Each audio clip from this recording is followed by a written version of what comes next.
mom, who is a multi-age teacher in elementary school in West Michigan. So yeah, we're just gonna start talking about some just different things with classroom management. So thank you for obviously Yeah, being for willing sure. to be interviewed. The first question is, at the beginning of the year, kind of what is your plan or what's like a strategy that you have to manage your class? Yep. So at the beginning of the year, I just really like to try and start to get to know my kids, and then by doing that, I try and vary it with different years. But sometimes I'll have something like different strips of paper that Hmm. have potential questions that kids might wonder about, like our different routine or where things are in the classroom, Okay. or could be even little things like when can I get up and sharpen my pencil, Mm-hmm. or they might want to know when the specials are, or what do we do for indoor recess, or things like that. Yeah. Um, and I really like to empower kids and not just do all the talking. So I may break them up into groups and have them try and think about what they think the answers might be, and then we can go over it together. So, Okay. or sometimes I'll pick their names. I have their names on sticks in a can, and then we can just pick names, and then they can pick a piece of paper Mm-hmm. and then ask different questions. So there might be 20 or so different questions, and then over the course of the first week or so, or first few days, we'll just talk about our routine. Okay. Um, Gotcha. sometimes it just flows too that as we get ready to do something new, we'll talk about what that routine is going to look like. Like, how do we line up at the door before we go Mm-hmm. down the hall for music class or something like that? What does that look like? Sure. What are expectations? So, and then I guess as far as my main rule, I guess, is we just try and think about when I'm talking, they need to be respectful Mm. and listen to me. And when they're talking, I want to be respectful and listen to them, just Mm-hmm. like, and the other kids need to be respectful and listen to each other too. So if someone's talking, then everybody, there shouldn't be kids writing while someone Mm. else, if we're Sure. having a class conversation or something like that. So they need to be focused on that.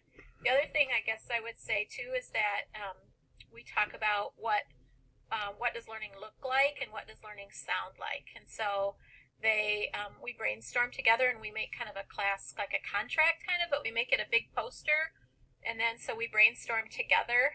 Sometimes they do it with their table partner. Sometimes they do it with, there's four kids that get a table and they can group together, not just the person side by side, but turn and talk to your neighbor, that kind of thing. Okay. And they talk about what does learning look like in our classroom. So if somebody would be visiting our room or would walk past our classroom, what would they notice that would tell them that learning is happening? What does Sure. learning look like? Does it have to be quiet all the time? No, not if you're doing a group activity or a partner activity. But Mm-hmm. if I'm giving a group like small group instruction, like during reading time, and then they are working independently, what does that level of Mm. volume look like? Right. Right. So we sometimes talk about volume levels and just like on a radio dial, or I mean, they don't do radios anymore, but if they have Mm-hmm. to turn the volume down, say, oh, I'm hearing it sounds like about Mm. a 6 or 7. Sure. You need to turn it down to a 1 or 2 or 3 or whatever it is. And they usually get that. That makes sense. Mm-hmm. Um, so what does learning look like? And then what does learning sound like? So they understand there's kind of a healthy buzz of learning when they're Yeah. talking as a group, and that means that they're talking and they're on topic and things like that. So what does learning look like? What does learning sound like? And then I have them, they sign their name at the bottom and we put it up. So all year long it's up there. So we can pull it down and refer to it if Mm. we need to, Mm-hmm. if there's been some Sure. issues that are going on. But other than that, I think just going over the routine, whether it's with strips of paper or Mm-hmm. questions that they have, just kind of a time. I don't usually do all of the questions all at the same time because it just takes too long and they get bored. We break it up with lots of different activities. Try and get them Right. engaged where they might brainstorm with sticky notes, and we're just going to think about what does learning look like. And so to come up with, 20, 50 different things and put them Mm-hmm. all up on the board, and then they can kind of see which ones are similar and which ones are different Okay. and is there a common theme, and that gives them ownership too. So if they Right. own it, if they understand that this is something that they're agreeing on, Mm-hmm. then it's not just Hmm. my rules. It's something Yeah. that Yeah. they have ownership. That's just a big part Mm-hmm. of how I like to teach to empower kids to think about their own learning. So For sure. yeah. Yeah. No, that really ties in with kind of the next question we were going to get of how you use Okay. your students in classroom management. Yep. Like you said, you like to empower them and make sure that they are Yep. owning the things that they Yep. um, are like Yep. signing off and agreeing to. Yep. So along with that, kind of we have classroom jobs, and Mm-hmm. so there's probably a dozen or so different jobs, and I used to switch them up every week. But now I just do it every 2 weeks, and I know another teacher, she just has them do they stick with their job once a month because she said people in our careers, we do our job over and over to get Hmm. better and better. So Right. she had, it's a second grade class that she does, but for my kids, I just do it every 2 weeks. We Okay. rotate. And some of them they do at the beginning of the day, like sharpen pencils Hmm. for me. Some of them they do at the end of the day, have a little sweeper that they can clean up around the classroom. Okay. Some of them put papers in the mailboxes. There's a lot of Yeah. different jobs that they do. Does every Oh, student have one, or is there like no, students who have weeks off then, or? yeah. So I call that on vacation. Okay. So Yeah. they're just on vacation that week if they don't have a job. Sure. And then what was I going to say too? Along with that, yeah, I forgot what I was going to say, but just ownership for Mm-hmm. just helping them know what their responsibilities are, and they help each other. Like one of them counts up what the hot lunch count is, and they just have to write it on the board so that Mm-hmm. I can then send in the order and stuff like that. So Yeah. lots of jobs. Okay. So Yeah, that's good. It sounds like you have like a really good like respect where the students respect you and you respect the students. But what do you do if like a student doesn't really respect you, or maybe like a specific instance where there was negative behavior, or yep, like how do you deal with that? yep. One of the books that I read, I took some training many years ago, but it's Mm-hmm. still so relevant. It's called Love and Logic Okay. by Jim Fay and Foster Klein, and it's Mm-hmm. an awesome philosophy. And so our school has that philosophy overall, where we talk a lot about what the students' responsibilities are, Mm-hmm. and then they make the choice whether or not they're going to Hmm. follow, the level of expectation that we have so that learning can happen not just for themselves but for others. So I guess that goes back to the what does learning look like and sound like, because we talk about how can you work to make your own learning happen, but then also the actions that you have impact the learning of other people too. Mm-hmm. So if somebody's goofing around, is that helping your learning? No. Is that helping the learning of other people around you? No. Well, is that fair? And so we try and talk with them logically about that too. But if they Okay. just make a poor decision Hmm. without getting emotionally engaged in a conversation with them, we can talk about and say, boy, it's just such a bummer that you chose Right. to not do your work during class time. And so, now what are we going to do about that? And so they might need to I'm not a real big advocate at all about having them lose a recess, because so often the kids that need Hmm. recess the most are sometimes the ones that struggle with getting things done in the classroom. Right. But if they need to understand that the class time work to complete work is essential, that they need to be on task. So, boy, that's a bummer that you weren't on task during Hmm. that time, or might say it differently, but Yeah. so let's meet together during the first few minutes of recess and see what, if you can let me know, why do you think that was a Hmm. problem during class time? So put it back on them. It's not punitive, but it's like, hey, I want to help you. Let's see if we can figure this out. Yeah. But if you notice that if there's somebody that's just really defiant, Mm-hmm. sometimes there has to be those consequences. That I haven't had that in a long time. I think sometimes because I have multi-age kids and I have them over a period of years, sometimes I develop Okay. that relationship with kids. Yeah.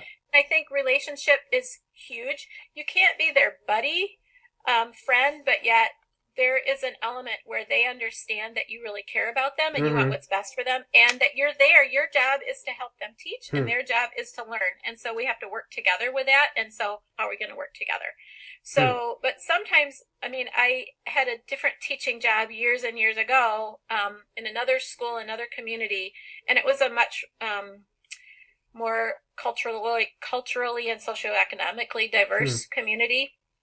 And I had one particular kiddo that just pushed my buttons every single day, and it Yeah. was just very emotionally draining. Right. And so sometimes you have situations like that where you need to kind of bump it up to the next level of supervision. So from the teacher, who do you talk to next? If it's the principal, or is there a grade Mm-hmm. level team person, or even having kids. I had a little second grader a few years ago that was very disruptive in class, but he had a lot of other issues, kind of baggage that he had. That it was hard for him, but yet he was really disruptive. And so I had him go. We worked out a situation with another teacher in a higher grade level Okay. that if he needed a half an hour to still work on his work, but work in a different environment, he would take his work and he would go to that other teacher. And just because it was a higher level, grade level, he was a little bit more intimidated, and he would work quietly, get stuff done. So that was kind of an effective partnering that we had. That was kind of cool. Very rarely, but it's been a number of years, but occasionally it would have to go to the principal and have a conversation. But it was more like, well, what happened? What are we going to do? What are we going to do about this? And so the child had to take ownership for what has to happen to make things better, because you're disrupting your own learning and the learning of others, and you're taking away from the teaching time, my teaching time. So it's not that, you're going and now you have to have a higher consequence, but now in my mind, we have a conversation about partnering together. Most of the time before it would ever get to that, probably because we don't have to go that far anymore, is that I start and I talk with the child first, and probably over maybe the course of a week, if I would need to talk with them a couple different times, then by the end of the week, we would need to say, hey, you know what? We've seen progress, but we're still seeing some areas that we need to work on. So you know what? Your mom and dad love you a lot, and we're going to get them on board too. So sometimes I've had them, in the past, they do the phone call.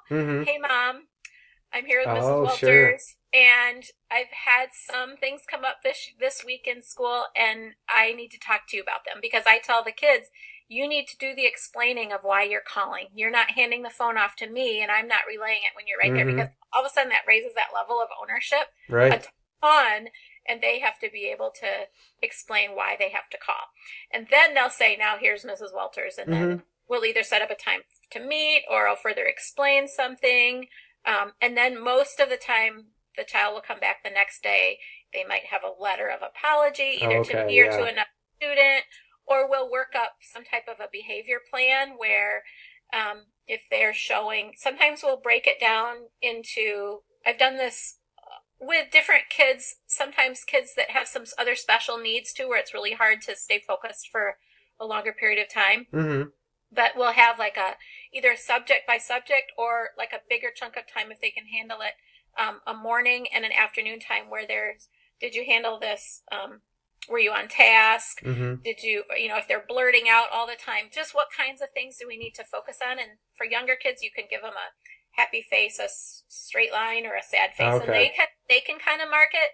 And then we can have different incentives or different kinds of things like that. So I do have a ticket system that I use in my room.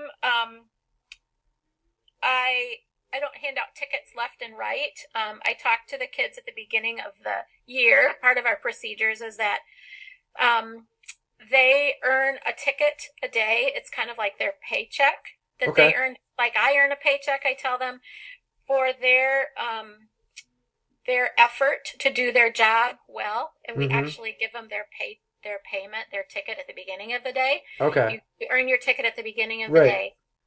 So in some ways it is punitive, but it doesn't happen hardly ever, because the kids know that if they're very chatty and I've reminded them, hey guys, you need to be on task, or talking or whatever it is, then I'll just quietly say to them, that's such a bummer. I reminded you about it. Why don't you go put a ticket on my desk? And they have a little container and they save their tickets. And then quarterly, at the end of every marking period, we have an auction. And then it's just dollar store kinds of stuff. And stuff that parents actually send in that's from McDonald's or whatever that they don't want anymore. And we auction it off. So this item's 10 tickets or 50 tickets or whatever it is. So they save their tickets all marking period, and then occasionally they would lose them. There are times too where I say, hey guys, you are doing so awesome as this group activity or whatever it is. So-and-so who's the ticket helper, go give everybody an extra ticket today. That kind of thing too. Or somebody just last week, she found a vocabulary word that one of my fifth graders was working on. She found it in a book that she was reading, and so she came and showed me. I'm like, oh, that's so awesome! You noticed that? Go grab a ticket.